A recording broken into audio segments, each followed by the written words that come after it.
Bienvenue dans ce podcast « Ce que ton visage dit ». Dans cet épisode, on va aborder la question des yeux gonflés au réveil. Alors ça peut s'avérer plus fréquent en ce moment pour différentes raisons. Ici, nous allons aborder 2 causes possibles aux yeux gonflés au réveil. Tout d'abord, il y a la possibilité d'avoir de l'humidité dans la rate. Et ensuite, on parlera de la faiblesse de l'énergie du rein. Donc on ne panique pas, c'est l'énergie du rein au MTC et pas vos reins qui sont en train de lâcher, évidemment. Et donc on va commencer avec l'humidité dans la rate. La rate est l'un des ministres de l'élémentaire, au même titre que l'estomac. Et c'est le chef d'orchestre de la production de chi, qui est notre énergie vitale, celle qui parcourt nos méridiens, et de la production de sang aussi. C'est aussi elle qui régit la digestion. Quand elle est affaiblie, elle ne peut plus lutter efficacement contre la formation et l'accumulation de l'humidité. Qu'est-ce que l'humidité ? Alors, l'humidité, c'est l'un des 5 pervers, l'une des 5 choses qui peut nous affecter, qui peut venir entrer dans notre corps et y semer le trouble. En l'occurrence, quand l'humidité est présente en nous, on peut avoir une digestion plus lente, avec un manque d'appétit le matin, une sensation de lourdeur au niveau du corps, mais aussi parfois un brouillard mental, l'impression d'avoir la tête qui flotte. On peut avoir une concentration qui est en baisse, et du coup les yeux globuleux le matin. Les lèvres pâles aussi. Tu peux d'ailleurs écouter l'épisode précédent, que j'en parle avec pas mal de détails. Et du coup, quand la rate est affaiblie, elle ne sait pas lutter contre la formation et l'accumulation d'humidité qui peut être due, on le verra ensuite, à notre hygiène de vie, à notre alimentation.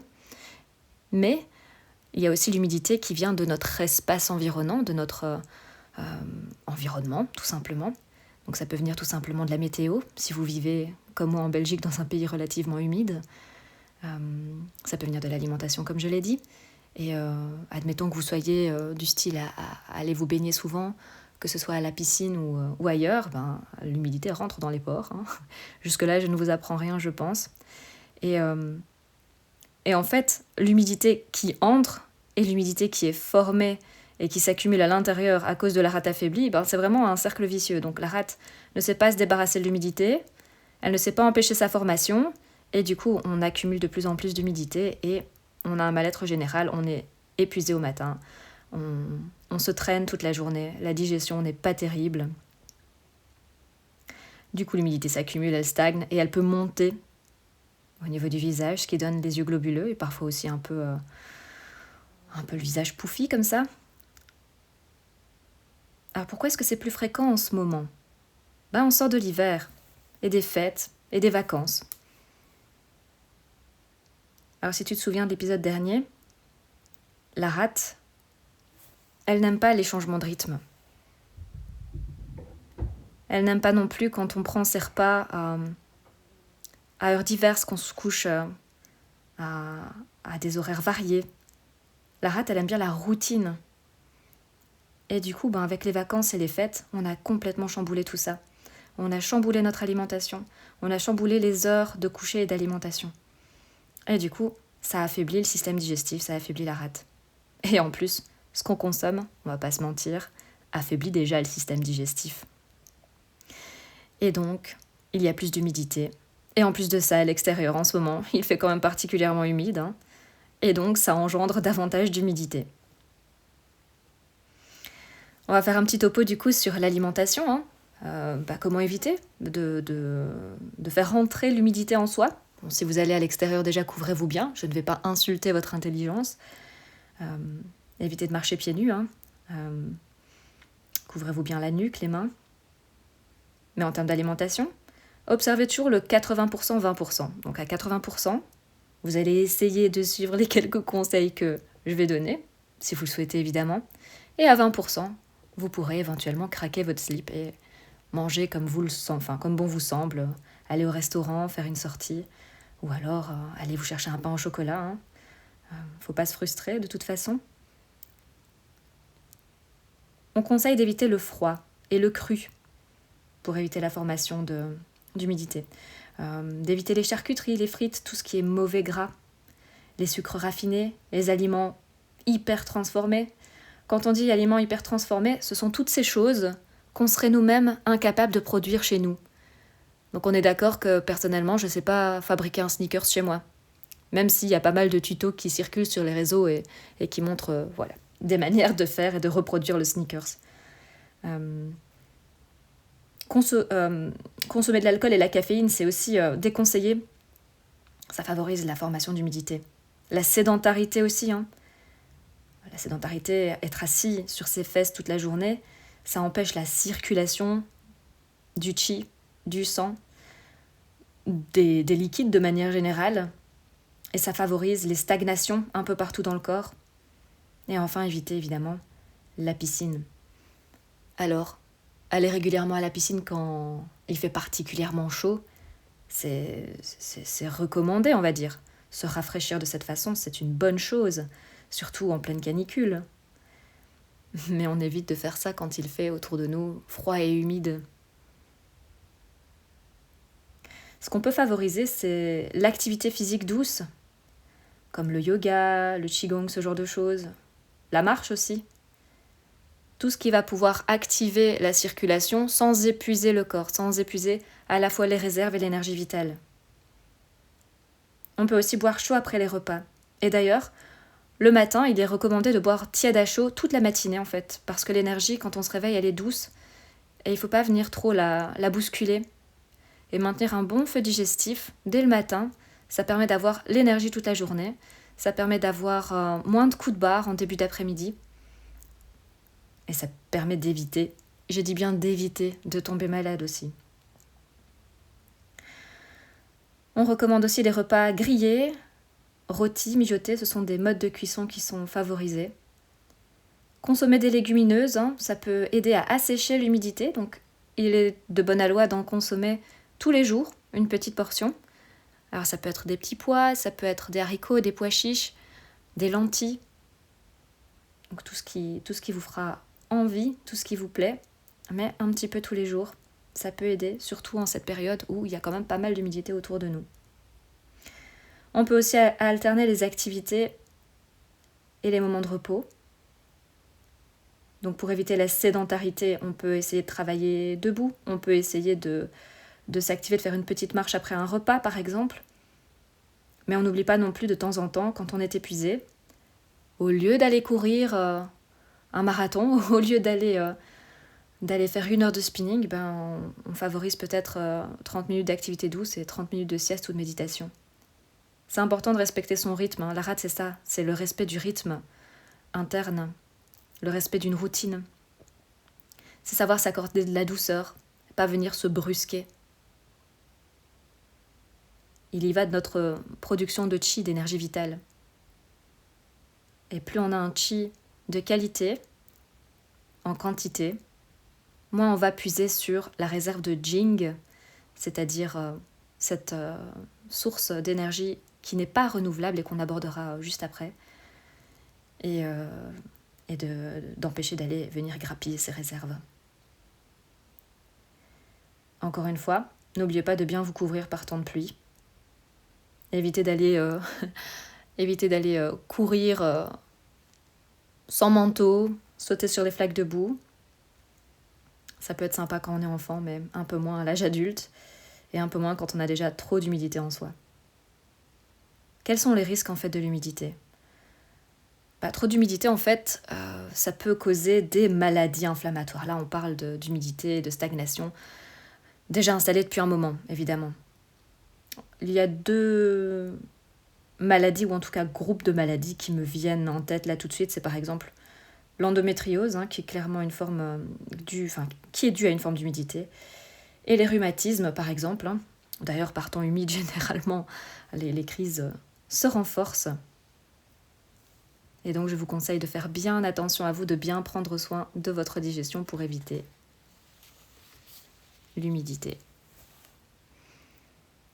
On va rebondir maintenant sur la deuxième cause, des yeux gonflés le matin. Et je vais vous parler de la faiblesse de l'énergie du rein.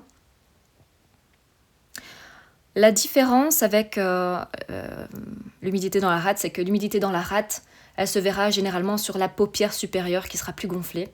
Tandis qu'une faiblesse de l'énergie du rein, ce sera plutôt le cerne inférieur, donc la paupière, le cerne inférieur, la paupière inférieure qui sera gonflée et probablement même toute la journée. Le contour de l'œil complètement gonflé, c'est vraiment quand on est HS, quand on a vraiment... on commence vraiment à puiser sur ces énergies dont je parlais tout à l'heure qui sont limitées. Le contour de l'œil, c'est la zone réflexe du rein. Et du coup, venir masser cette zone doucement, ça permet de travailler déjà sur l'énergie du rein. Le rein, lui, il gère l'eau. Et il est le siège de l'essence vitale qu'on appelle le Jing, dont je parlais tout à l'heure. Alors, quelle est la différence entre le Jing et le Qi ? Le Qi, c'est une énergie vitale renouvelable qui circule dans nos méridiens et qui vient donc nous protéger, qui vient nourrir nos tissus, nos organes, etc.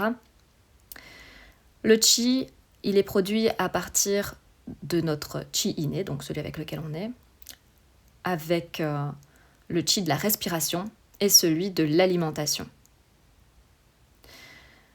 Donc, si on a une respiration de bonne qualité, si on a une alimentation de bonne qualité, de saison, bio, etc., qu'on prend bien le temps de manger au calme, sans faire quelque chose en même temps, parce que la rate n'aime pas qu'on mange et qu'on regarde une vidéo, ou qu'on mange et qu'on soit debout en train de nettoyer quelque chose. La rate n'aime pas le multitâche, pour rappel. Et à côté de cette énergie, le Qi, qu'on utilise au quotidien, on a une autre réserve d'énergie qu'on appelle le Jing. Alors le Jing, il faut un petit peu voir ça comme un compte épargne, mais un petit peu comme un héritage contenu sur un compte épargne, mais qu'on ne peut pas réapprovisionner. Donc vous l'aurez compris, une fois cet héritage, une fois ce compte épargne vide, la vie s'arrête. C'est un peu comme une bougie. Elle se consume et puis la vie s'arrête. Quand on a un Qi de mauvaise qualité, alors le corps prélève dans cette réserve de Jing. Et c'est là que les ennuis commencent si on a une hygiène de vie déplorable. Ce Jing, en fait, il ne nous est pas donné tout d'un coup à la naissance. Il nous est dispensé au fur et à mesure, à des âges qui sont propres à chacun et chacune, et en fonction de ce qu'on en fait, de la manière dont on se traite, la réserve s'épuisera plus ou moins vite. Je reparlerai un petit peu du type de réserve dans un autre épisode. Et revenons à nos reins. Ils gèrent l'eau, ils gèrent le Jing, parce que c'est là qu'est son siège. Il gère aussi, puisqu'il fait partie de l'élément eau, le lien à la reproduction, puisque nous avons les vaisseaux extraordinaires Chongmai et Renmai, dont on reparlera évidemment, qui prennent naissance en lui. Et du coup, sa faiblesse entraîne des gonflements. Alors ça peut survenir après un moment où les peurs sont intenses et figent l'eau. L'émotion qui vient affaiblir l'eau, après tout, c'est la peur. Ça peut être dû à une minéralisation excessive, un excès de sel. Du coup, ça peut arriver aussi suite à la consommation d'un cornet de frites la veille. On va se coucher, on a mangé une bonne crasse frite de la friterie. On se réveille avec la paupière supérieure gonflée parce que la rate n'est pas contente, il y a eu une accumulation d'humidité, et la paupière inférieure gonflée parce qu'il y a un excès de minéralisation, et on sort avec le combo gagnant. On ressemble à un panda, mais version relief. Ça peut aussi être dû au stress et au manque de sommeil, parce que ça affaiblit l'énergie du rein. Vous l'aurez compris, dès qu'il y a un déséquilibre au niveau de l'énergie du rein, ça se verra au niveau du contour de l'œil. Alors qu'est-ce qui se passe? Si on a peur, par exemple, si on prend cette caractéristique, donc si on a peur, si on est un petit peu trop stressé, qu'on manque de sommeil, il est possible que la respiration soit impactée, qu'elle soit un peu moins profonde, un petit peu trop superficielle, plus au niveau de la cage thoracique. Or, c'est le rein, l'énergie du rein qui récupère le chi des poumons pour l'apporter ensuite à la rate pour produire notre chi nourricier. On reviendra à ça plus tard parce que c'est un processus relativement complexe. Et le rein, lui, sépare aussi le chi pur du chi impur. Le chi pur, il l'envoie du coup à la rate et le chi impur à la vessie pour être évacué. Si le rein est affaibli, alors cela entrave la circulation du chi et il y a une accumulation de liquide qui cause des stagnations. Alors comment faire pour pallier à ce genre de choses ? En termes d'hygiène de vie, on va bouger pour relancer la circulation du chi, du sang et de la lymphe. Donc si vous vous réveillez un matin et que vous avez des gonflements, alors évidemment si ce sont de gros œdèmes, dirigez-vous vers un professionnel de la santé. Mais si vous sentez que vous avez de la rétention d'eau, que vous avez le visage un peu enflé et potentiellement des poches sous les yeux, alors bougez, allez faire de la marche. Là, on peut éventuellement considérer une petite course à pied, mais rien qui puisse épuiser davantage l'énergie du rein, parce que l'excès de sport, l'excès d'activité physique, quel qu'il soit, vient affaiblir cette énergie du rein aussi. Il faut, même si le sport est bon pour la santé, l'excès de sport n'est pas bon. L'excès nuit en toute chose. Et bien que l'addiction au sport soit socialement valorisée, ça n'en reste pas moins quelque chose qui vient puiser dans nos réserves. Et ça, c'est pas souhaitable. Repensez à cette petite bougie qui va brûler plus ou moins vite en fonction de ce que vous en faites. On peut aussi se masser pour drainer et s'hydrater, donc boire beaucoup d'eau. Boire beaucoup d'eau, ça ne va pas faire stagner davantage l'eau, au contraire, ça va enclencher un processus de drainage qui est souhaitable également.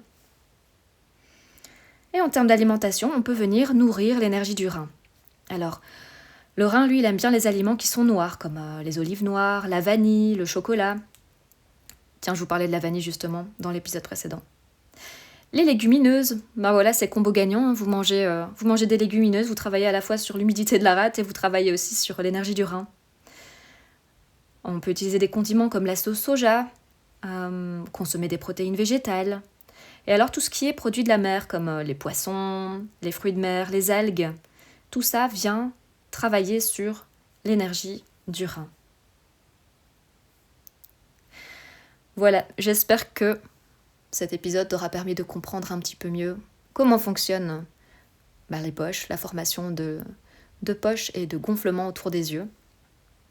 Je te remercie de m'avoir écouté et je te dis à très bientôt.